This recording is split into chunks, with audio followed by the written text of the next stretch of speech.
The next Sunday's lesson. We'll be doing Ephesians 6 verses 2 and 3. Other than that, that's about all. So let's go back. We're going to go back to verse 1, include that because it's kind of a contiguous verse here. So I'll just start in verse 1. It's very short. Children, obey your parents in the Lord, for this is right. And we have two things here. The right is the word dikaios, means righteous, so it meets the standard of God. We'll find out in a minute. It actually pleases Him. The children here is the word teknon, so it's small children. And this is important when we compare it to the next verse. But teknon is means a younger child that has a guardian, and they are usually under somebody else. They always have somebody taking care of them. So it's generally speaking, could be somebody as young as 12, 13, and down under that. So, and we also know that this is, I put a note up here, this is part of the mystery doctrine, meaning that it's specific to the church age. And we know that because it says in verse 1, we studied that Sunday, that it says in the Lord. And that's what tells us it's specifically to Christians in this address. In verse 2, when we're on here, it says, honor your father and mother, which is the first commandment with a promise. And this is actually the fifth commandment, but it's the first one of the 5, of the 10, that actually has a promise associated with that. The promise is a little bit different, and we'll talk about that in just a second. So the command to obey was the first one, but in verse 1. But this one's actually to honor and respect.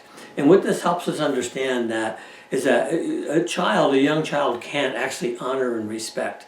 It actually takes thinking to do that, and thinking and application. So that we know that this verse is more addressed to adolescents. So that would be 10 up to 21. Could it be younger and older than that in their house? But this is a premise that kind of keeps on being true. This is a direct quotation, or this in the next half of where it shows the promise on verse 3. This part right here, that it may go well for you and live a longer life on the earth, is actually part of the second half of Exodus 20 verse 12. And we'll read that verse in just a minute. So it's a quote from there, and he's including it into the scriptures as it applies to Christians, because we know that that's because of the first verse where it says in the Lord. And the other part is that this actually is a true axiom for children, and continues to be one, both be in the Old Testament, which is where Exodus is, and into Christianity, with a small change in the promise. So the promise here is personal and individual to the child. You can see again that this is actually spoken to the children individually. It says honor your father and mother, and that word is actually in the singular. So this is a very personal promise. So you can have 3 kids, and if one of those 3 kids does this, he picks up the promise, and if the other 2 don't, they're excluded from the promise by their own choice not to.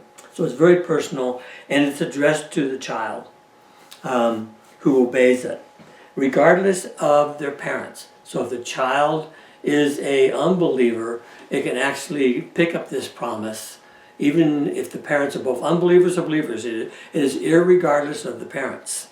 We'll pick them up in verse 4. But so in reality, even an unbeliever can have a wonderful life in time by just obeying this particular verse. This promise is true. A believing child has even a greater promise that lasts not just for time, but actually into eternity. The verse here applies to believers and unbelievers. Okay? Although the believer children is blessed in a greater fashion, because it takes all the blessings that are on top of that as part of the Christian life that goes with that unbelievers do not have. This promise lasts a lifetime. So a lot of times when you see, and we'll get into this I think later on, when you see some of the struggles we have in society with children and with society, it's actually based on this. When this is not done right, when they're brought up and they stay rebellious and they're not corrected, what happens is they will automatically pick up those curses. But many children, regardless of their parenting, will actually be kind of obedient out of the box. That's how they are. I think perfect example of that's Josiah, King Josiah. If you remember him, his father was extremely wicked. His grandfather was Manasseh was even more wicked. Yet at the age of 8, he chose to follow God. He chose, as soon as he became king, which was 8 years old, and he had all the blessings of this. He was probably one of the greatest men in history, other than King David himself. So it tells you that this verse is true. This verse is solid regardless. The difference between 1 and 2 is that verse 1 is really talking about a younger child, usually like I said, 1 to 10, or maybe even 12. And this one is actually talking about an adolescent, because what it's requiring, honor and respect, which is that same word, is actually something that has to be thought about and chosen to execute. And that's the difference. Your ideal is that they obey you when they're younger, and they move into honor and respect as they get older and understand what that means for their parents. And again, like I said, this doesn't, even if they're abusive parents, even if they're not good parents, this stays true. Okay? This is a mankind verse in its wholeness. The word honor here is the way is timne. That's the noun. Tinmao, and it's right here, and it means to honor. It also means to respect, and it's in the present active imperative. So it means keep on honoring. Okay, and the M tells us under that it's a command. That command is by God, given to mankind as part of that promise. It could be best called or translated as be respecting, be honoring. And it's what they call a customary present. It doesn't mean much to you, but it means that's what you should expect. Okay? That's kind of how it helps us with that. This is also true with teens. When you see a child who's younger, who picks the obedience but doesn't honor, they actually lose that promise. Okay? Now the father and mother here is a direct object of the verb. They're obviously what that is, and this is your mother and your father, or even step-parents. Step-parents are included in this. So if you think that, some people will say, well, he's not my father. No, if that's your stepfather, that applies. That's your stepmother, that applies. And I think most children who are believers and who would obey and know how to respect would automatically include this. This is actually one of the reasons that if you happen to be have ever been divorced and your children have a struggle with the other parent, the step parent, you need to help them understand that this applies, that this is the promise, and the promise is to them personally. It does not include you, other than you're the respected one, but it does include their promise for a lifetime. So it's pretty amazing. The word here, the next word, which, is actually the word host. It's a noun. It's talking about the principle. So this is actually talking about which is the first, and it's talking about the principle itself, obeying and honoring. So that's what that piece is. Now what's interesting here, the is part is a present active indicative. Let's see if I put that up here. No, I didn't. But it's the word is, and it's right here. It's the word eimi, but it's in the present. No, is it active indicative? Yeah. So it must be third person. So that's why it's a little bit different there. But that's what that is. Here's the word for mother, metera, and because it's in the accusative, it has the a, and patera. And here's the verb that we're looking at. Timna is the verb in this case for the what we're looking at here, for the command voice. The first one here is the word protos, which we know the word proto. Proto is the prototype, means it's the first. It's kind of the model, and that's here. And the commandment here is specifically talking. It's antole. It's right here, antole. Very common word, talking about the fifth commandment. And it's the first one that has a promise attached to it. All the four that are before it have no promise attached to them. Okay, but this one is a promise. That promise is from God. That is a lifelong promise. We'll see that in verse 3. To any child who decides to do this. This to me is a critical verse. Is that you can teach your children is that if you want to have a good life, you want to have a prosperous life, and we'll get to the word prosperity in the next one. You want to have a content life. Choose this one for you to obey. You choose this, you are putting yourself under God's promise to bless you and have you have a good life and a long life till the day you die. And that applies to believers or unbelieving children. So this is a good one for them to understand. The next word is with promise. And this is the promise to the children. It's the first commandment, like I said. And the promise is that of blessing. And we'll get that in verse 3. And that promise again comes from God himself. Okay, let's go to our first verses here. First verses here is Exodus 20, verse 12. And the title for this one is the original context of Codex number 2. And Codex number 2 is the Ten Commandments. We call it the Decalogue, meaning 10 Commandments. And this is, they live long in the land. There's a little bit of difference here. We'll bring it up. That is different. But it says, honor your father and your mother, so that you may live long in the land. And the land here is very specific, is that when this promise was made and given to Israel itself, the land meant the land of Israel. And this qualifies it right here. He says, the Lord your God is giving you, talking to the Israelites. Okay, and this is the land that they're giving them in Israel. Note the word also has the same word, and it has the word may in it. So may is the word of potential. And we see that coming up. This tells us what what the promise is, but the next verse will give us that potential also. Potential means that if you choose it, you get it. If you don't choose it, you don't get it, which means that you get cursing. Many people don't understand that. The 10 Commandments and all the commandments that are shown in Deuteronomy 28, in reality are conditional. And conditional means that when God promised them, that was, if you remember, that was the promise that they would keep the commands. If they didn't keep the commands, they would get cursed. They would get and that's actually shown in the second half of Deuteronomy 28, what happens if they don't. And that's a similar thing here. It is a conditional sentence. Now this isn't rocket science to us, because we all understand that when you do what is right, you get blessings. That's what happens. And when you do what is wrong, you get the opposite. This is always true.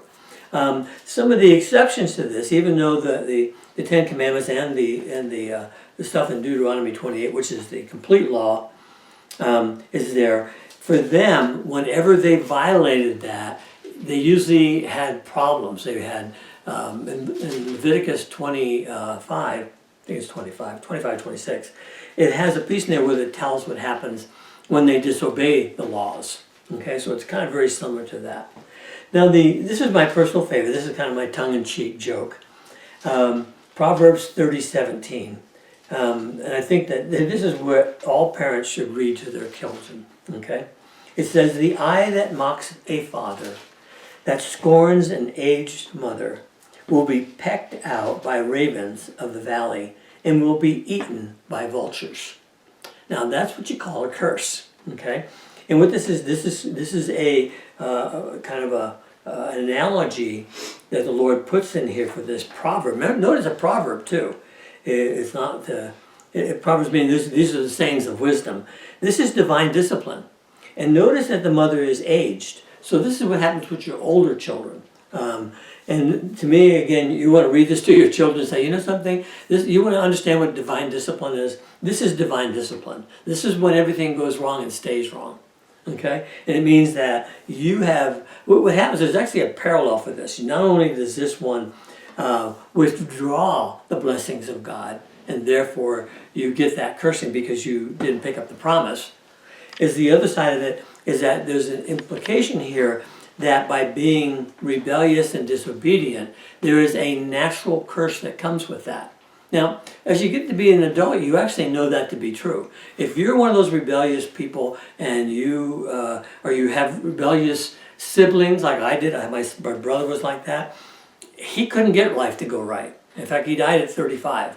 And it happened because he chose this life. He chose the opposite of this. He was an example to everybody of how not to do it. And that rebelliousness is one of rejecting good when God gives it to you. And the natural repercussion of that is not only the withdrawal of the promise, there's no promise there, but actually you are in cursing. It's too bad our Congress doesn't understand the same principle, because it makes a lot of devastating decisions, yet it never understands that the decisions are devastating. The next one is really good. This is good. This is a good example for us who are familiar with. It's Deuteronomy 6, verses 6 through 9. And this one shows us an example of God's instructions to parent. And this is specific to Judea, okay? Judaism. And what it means is that this is a law that was given to the Israelites, but it also gives us a perfect example of how we should also teach our children, how we should train them. Okay? And it says here, verse 6, it says, "These commandments that I give you today," this is God speaking to them, "are to be in your hearts." And this is your mind. This is your mentality of your heart. The quintessence of your soul is your heart. Okay? It's not this heart, it's this heart. Verse 7 says, "Impress them on your children." Now this is all command to children. Commands from God to the parents to give to their children. "Impress them on your children. Talk about them when you sit at home, and when you walk along the road, and when you lie down, and when you get up. Tie them as symbols on your hands, and bind them to your foreheads, and write them on the door frames of your houses and on your gates." Now hopefully you get what that means, right? That means every time. That means all the time. That means not only do you live an example, but you teach your children on everything you run into. Every place you run into, you're teaching your children. Now, teenagers may not like this much, but it usually means that they didn't get it when they were younger. When you teach a child these things and they walk with God, they're actually very pleased. And this is the instructions that the Lord's talking about here, is teach them the ways of God. Okay? Teach them the ways of God in every aspect of your life. Help them understand what God has shown you. Okay? In my experience with this, I've taught Bible studies to, I think I started with kindergartners originally, and in first grade, and then second grade. I've done all the grades up through, including junior high, high school, and obviously adults for decades now, for 35 years, something like that. But what happens with this is that parents don't do this. The reason we have the struggles we have with the last couple generations is that parents don't do this. They leave their children off at church and hope that somehow in that hour that you have them, you're going to make them holy, good kids. And it doesn't happen that way. This is the way it happens. This is why we have this instruction here. Now, is this irreversible? It actually is, but it takes a lot more. Because what happens is that as your children grow older, they're inputted with all the instructions of the world. And then as they become a believer, they have to relearn all of those. They have to actually take them out and put new things in. And we know this because we've fought with this. We struggle with this, that when you retain something. And what's interesting here is that a principle is here is that when you reject something that God is teaching you as an adult, when you reject that, what happens is you always will fall back on what you were taught. Even if it's destructive, you will fall back on it.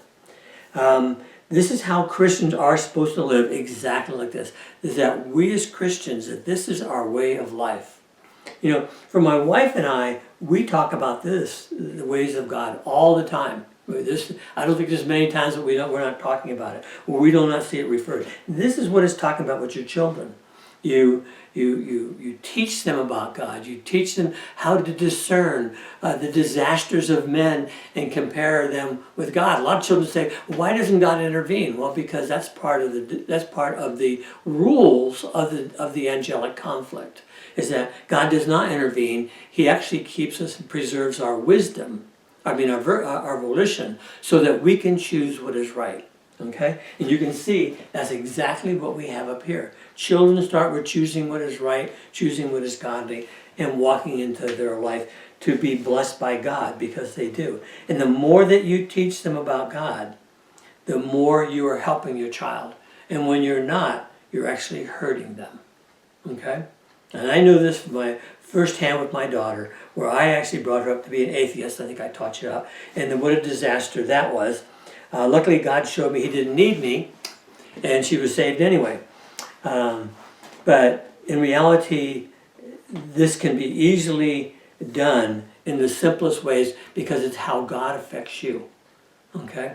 But it does require for you to get on board, because you can see very clearly is that you are the primary instructor. In the next two verses, 3 and 4, we will find out, especially in verse 4, that this is your job. This is not the youth director's job. It's not the Sunday school teacher's job. This is your job. Okay? Many times I think about the fact that it's easier for us to instruct our children on the physical things, how to eat right, how to exercise, how to take care of them. Don't drink too much.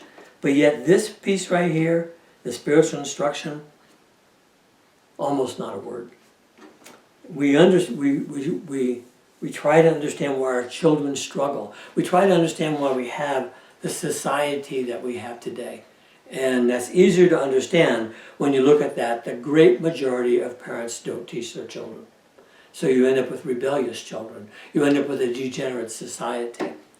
And I'm sure that'll come up more. In Proverbs 1:8, my title for this is Solomon's instruction to his son Rehoboam. The mutual responsibilities to parents. It says, "Listen, my son, to your father's instruction, and do not forsake your mother's teaching." Now, this is a really good example of this, because it shows us very clearly this is both of their responsibilities. Many times, the woman, the mother, is the best teacher for children. They're almost always. It's an innate thing that they are better teachers than men are, generally speaking, fathers. Now, the reason I brought this up with Solomon and Rehoboam, if you remember with this one here, he gave these rules to his children in the Proverbs, in the wisdom of God, first 8 chapters part. But in reality, we know that Rehoboam didn't listen to him, because he was the reason that the kingdom split. So this tells us, did he forsake his mother's teaching? Yeah, he did. Did he forsake what his dad instructed him? Yes, he did. And what happened? It ended up being the splitting of the kingdom of the 12 tribes into 10 and 2. And that lasted until the end of Israel in 70 A.D. So it helps us understand that these things are true and that we see them. Now, the principles here is that the promise in this life is prosperity and long life. That's kind of from the verse before, just to let you know. The next verse, excuse me. This again, you have to understand, it is individual, it is personal. You can have 5 kids, 4 of them obey it, they get the blessings. The one that doesn't, they get the cursing. The second principle here is, again, this commandment is to honor and to respect. But note, it doesn't say to love. In reality, most parents would take honor and respect obedience way over love, because you actually can deal with it. And love will actually follow on its own.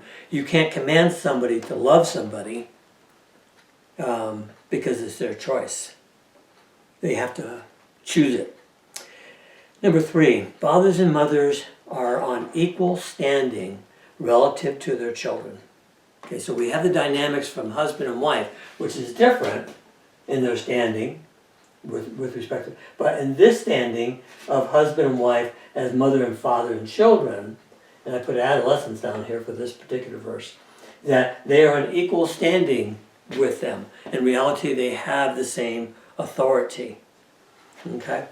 Relative to the children, so this is include, like I said, step parents, and this is on the teach and instruct part. They both have that responsibility, and they will be blessed by that.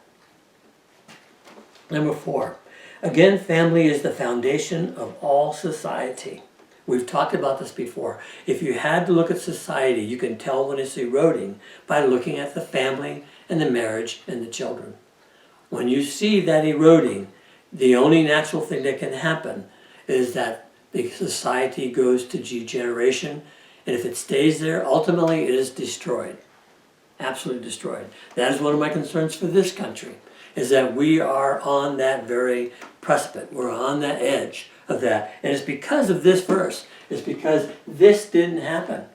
This is where it takes place. When parents start getting liberal, and God's a conservative, by the way. It doesn't take much to grasp that. That's not talking about political conservative, but it does kind of show up that way.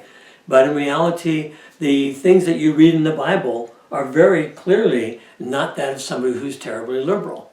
They are things that God said it, we do it, and we're blessed because of it. And when we reject it, because we don't think it's right, we do get the cursing. We don't get better, we get worse every time. So this is really straightforward principles, not hard to see. This commandment, when violated, is the most destructive consequence to a nation. This helps us as believers. See, there's a principle on this that helps us as believers to help us understand the rapid acceleration of social and societal degeneration that we are now looking at, that we have looked at for the last 20 years. And if you've been around longer than that, you saw the beginning of it 40 years ago. You saw it happen exactly like that. Now it's pervasive, the degeneration accelerates. If that doesn't happen or stop, this country will go under, and there will be no more United States of America. It will be something very different. It will not be what it is today, which is kind of the blessings that we have will be eliminated, and they will go, just like in Leviticus 25. Number 5 here. Teaching a child self-discipline is a life skill. It's one of the most important things that they will use. As adults, we all know that we have to be self-disciplined. And when we discipline ourselves, that's self-discipline, we make choices with that. Many times what we don't understand is that when we have trouble with self-discipline, it's because we did not do this as a child. Or we did it without the instruction. When the parents aren't the instructors, the child can still be self-disciplined, but they will be choosing things by guessing. They will be choosing what they are, and they'll be learning those things, and they will not have the quality that God designed them to have, that we talked about in Deuteronomy 6. Is that train them, train them, train them. In everything you do and everything you say, train them, train them, train them. That self-discipline will be critical. On a note here, many times you hear that a child is a free spirit. This is not a good thing. This is actually a demonic thing. It's an act of rebellion. And these children, and I've seen some of those free spirits, are extremely destructive to themselves, to their marriage, and ultimately to their children. It's a horrible thing to watch. Let's go to verse 3. See if I missed anything. Just that this is the word for promise, which is right here. Okay. And it's epa, ang, means two Y's. It's pronounced like an NG. Angelia. Okay, that was the word for promise. Very similar to the word angel. Most people don't know, but angel actually starts AGG, not ANG, because in Greek when you have two Y's, they're not Y's, they're G's actually. They're gammas. It changes to ANG in the way that you pronounce it. For those of you who are looking at the old Greek side, because I know that some of you do. This is the continuation of verse 2 in reality, so that it may go well with you and that you may enjoy long life on the earth. This is the promise, okay? This is the promise, and this promise is from God. This is God's formula. Honor, obey, verse 1. Honor, verse 2, equals a prosperous, long life. It's a guarantee because God gives the guarantee. This is such a guarantee, like I said, is that this applies to the entire human race. Even unbelievers pick up on this promise. Okay? The children, adolescent part, they learn self-discipline and they learn obedience. This in reality is a great, perfect skill. It also is their introduction to their first authority and the authority structure. Children who rebel against their parents will rebel against their teachers and will ultimately grow up to rebel against their bosses, rebel against policemen, and their society as a whole.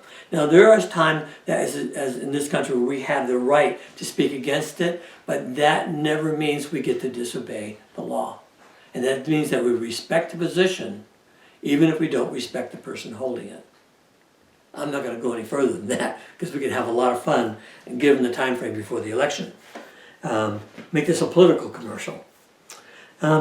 This skill of self-discipline and obedience will build a character which will produce prosperity and God's blessing.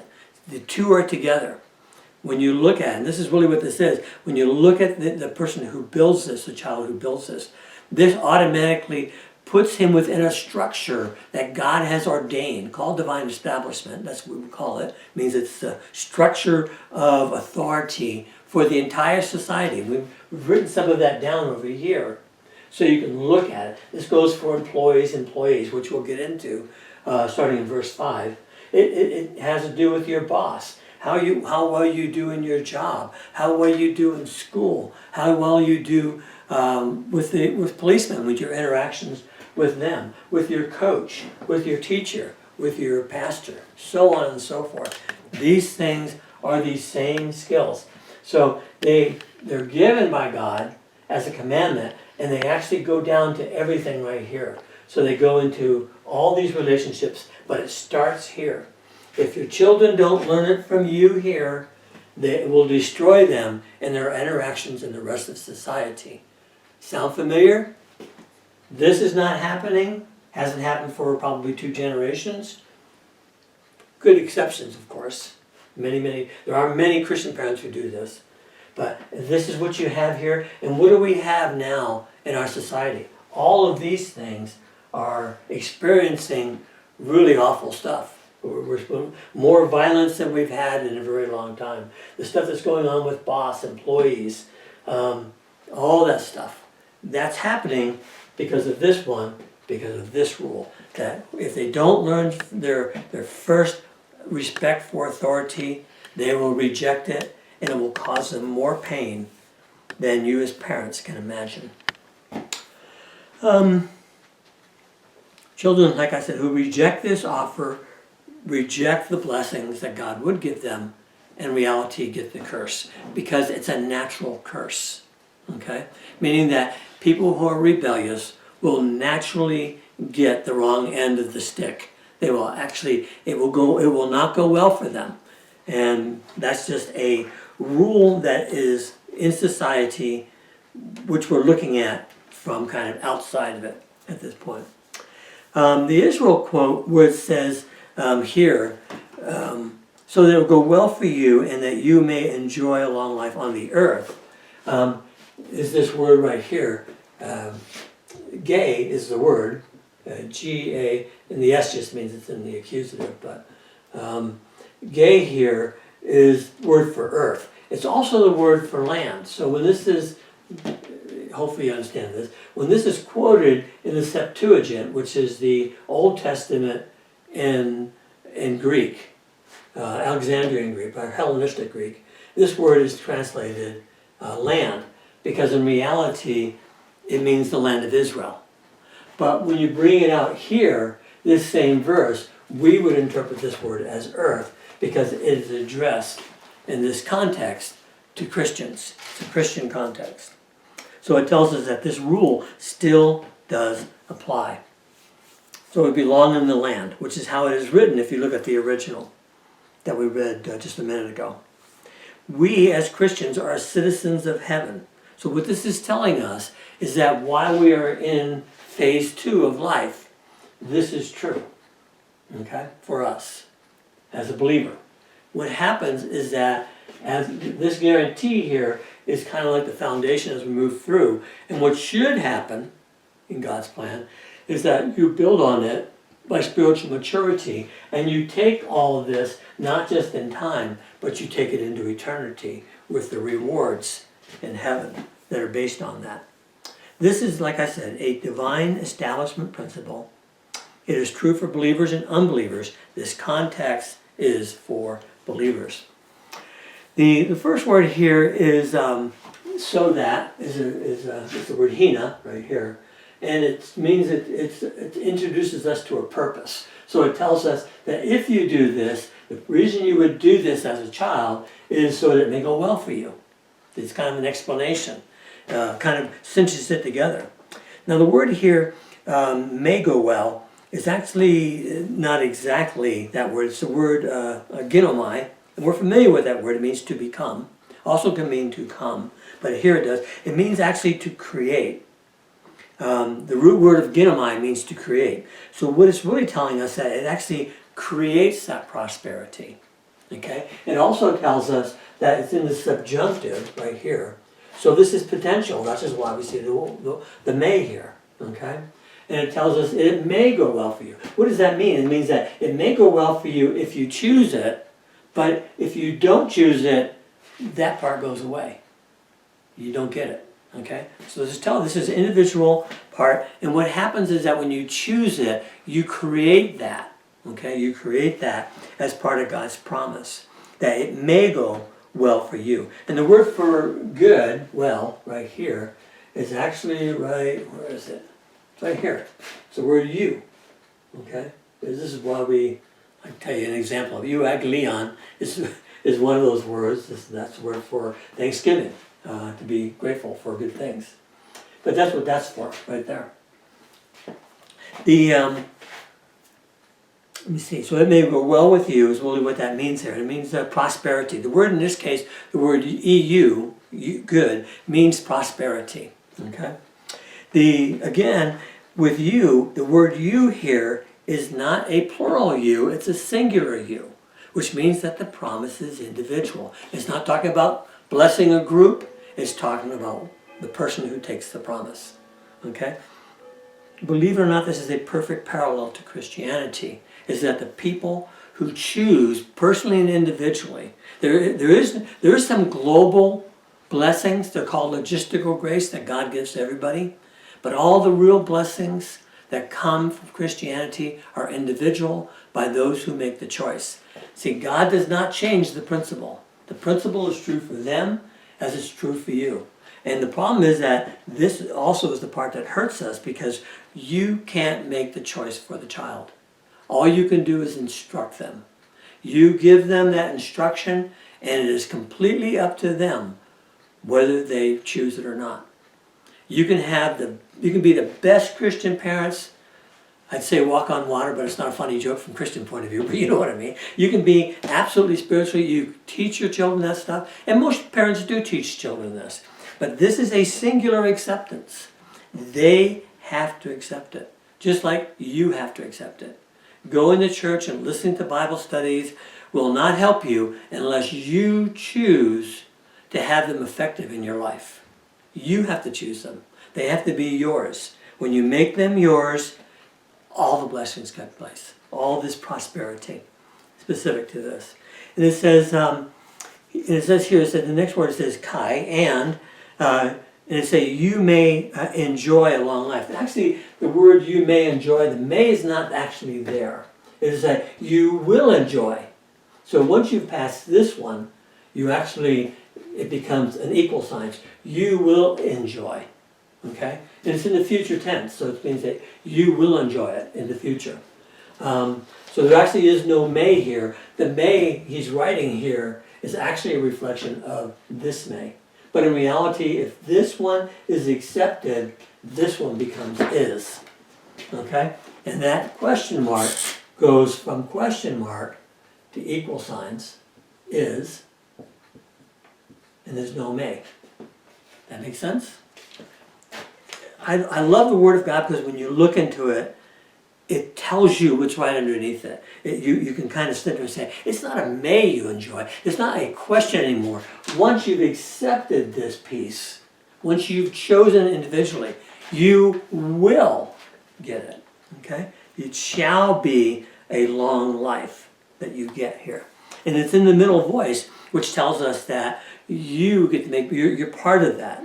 You're part of that choice. The word long life here is actually exactly what it says. It's if this is macra, if you know like macro, macro means large, you know, makro, and this right here is the word chronos, like chronometer. So this means a great time, a long time. This is the word for long life. So we can actually see that in the word right here.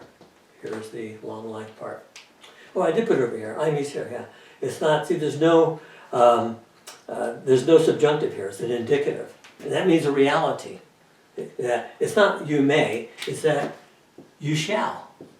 You will. Okay? It's a dogmatic fact. That's a better word to say. It's a dogmatic fact. There actually is no word life here. You know, it's funny it's not. You will have a long life. That's actually, life is the word zoe. It would be zoe. That would be the word, how it would look like. We would pronounce it Z-O-A. But you can see that this word here is not there. It's nowhere there. There is no long life. In reality, it means that you will have a long time of good, of prosperity.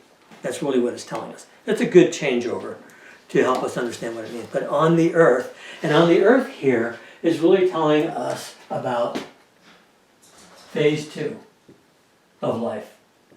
The life you live. Okay? So the two things that come out of this promise that we learn from this is that not only will you have a prosperous life, and this is prosperous not from society's point of view, this is a prosperity from God's point of view. So it does not only mean everything that you need to have, but it means everything you need to be on the inside. This acceptance of this conditional piece from God means that you're going to be happy. This is happiness it's talking about in your life. Note that this means that even an unbeliever can have a happy life. See, so when you look sometimes and you wonder what is going on, I have a really dear friend of mine, and he may be a believer now, but I've known most of the time as an unbeliever. His parents were dyed-in-the-wool great Christians. He did not accept Christ. But he's one of the most wonderful people that I know. He's happy, has a wonderful marriage, is very prosperous in his job. Now, I haven't talked to him recently, so I don't know. But we used to talk about it when I worked for him. But it's interesting to see when you see an unbeliever who's having a happy life, many times what's underneath that happy life is this commandment. He obeyed his parents. He was kind and loving to his parents. And what happened with that is he had that prosperity. Now, when he dies, he'll go to hell. But in reality, it's very similar to the right man, right woman thing, is that if you're an unbeliever, you get that happy, wonderful life. But when you die, you go to hell because you rejected Christ, the only way to get there, to heaven. So that's that piece there. This is two things, really important things. You tell your children, this is prosperity and long life. This is a very similar one that we have. Now, reality is that we ask ourselves, can I, if I was that way when I was younger, can I change? Well, this is an interesting thing. It is very, very difficult for an unbeliever to change in that way because you have to have a life-changing experience. Something very cathartic that just rips you up from your roots. But in Christianity, if you had this kind of life and you were rebellious, you can make that change. The Lord can help you with it. He can change this in reality based on salvation and spiritual maturity, where what you didn't get, you'll get. Now, many people also will get this kind of stuff, will get this, they'll start out wrong and they'll change because one of the ingredient results here is self-discipline. And so they go into maybe the military, or they go into something that forces them to get the discipline that their parents didn't give them. This happens when parents are unbelievers. They bring up their kid as an unbeliever, none of this stuff, liberal. The child ends up having a really hard time because they're also rebellious, but they become saved. What happens with that is that as they mature, God will instill that self-discipline in them. Okay? This also happens in things like sports. Not many people get it in college today. It usually goes the other way. But you can get this as an adult by being saved and by maturing. And God actually replacing those things. Now the verse here are, get my little fat fingers to turn this page. Here we go. The first verse here is Colossians 3, 20 and 21. And this is just similar instruction to the Colossian church for children. This helps us understand some of this. This actually kind of includes verse 3 and 4 together. Children, obey your parents in everything. Note the everything thing again, right? We learned that from the spousal side. For this pleases the Lord. That's what that's telling us. You follow a divine mandate of God, and you're going to please God. And a lot of people think that you can go to church and please God, and you can do a lot of things, but no, God actually tells us what pleases Him. Okay? Don't make it up, and don't let other people tell you what it is. The Word of God tells us. Then verse 21, it says, fathers, do not embitter your children, or they will become discouraged. Now, this is actually the next verse. This is verse 4. And we'll talk about that intensely. But this means that if you as a believer do not teach this to your children, and you do not live a godly life, spiritual life, you will frustrate your children. That's what will happen. You'll embitter them towards you. They'll reject you. You'll be saying, I go to church and I love the Lord, and you're living a different life. Okay? That's the embitter part. We'll talk about that a lot next class. The best example of this to me is Daniel. So I picked Daniel 1:8 and then 19 through 20. Daniel's about 15 years old, maybe 14, when this is taking place. Okay, he's like 17, 18 when the verse 19 and 20 takes place. They're actually separated by 3 years. And I put not. It's supposed to be note. Hope my wife looked at that. It means note. They resolve. The volitional responsibility that this young man takes tells us that whoever his parents were, and we don't know who they were, they brought him up and he accepted verse 1 and verse 2 and verse 3 completely. And how do we know that? If you look at the context of this in just verse 8, well, let me read it to you first. It says, but Daniel resolved not to defile himself with royal food and wine, and he asked. Note he asked. He wasn't rude. He didn't sit there and say, I won't do it. And see, that is actually what God would not teach a child or a person in reality. He says he asked the chief official permission not to defile himself in this way. And what this is really being is that, see, he's in the king's court. He has been, note that his country has been destroyed. It is now a vassal state under Nebuchadnezzar. I'm giving the history. His temple will later be completely destroyed. Okay? Which you would think that would make him wobble in his faith. He doesn't. The thing that he is obeying here, the royal food and wine, this is a Mosaic food law for them. This means that they cannot eat food that is to idols. And this, Nebuchadnezzar was all over this. The Babylonians, the Babylonians were complete, Chaldeans is what they really were. They really sacrificed everything to their gods. And then it was the best food, and they gave it to the ones who were in this program. Because what they're trying to do is they're trying to take the Israelite children and indoctrinate them to serve the Chaldean empire, Nebuchadnezzar.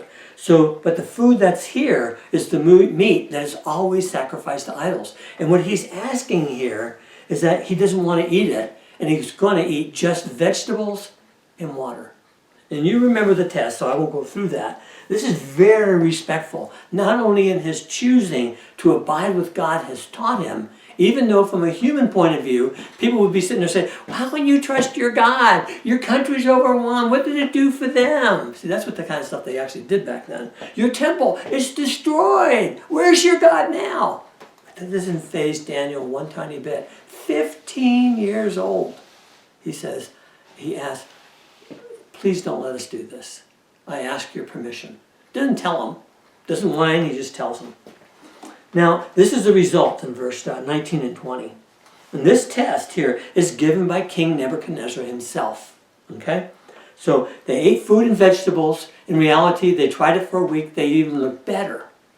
And what happened is that they ate vegetables and water. That's all they ate. Drank water.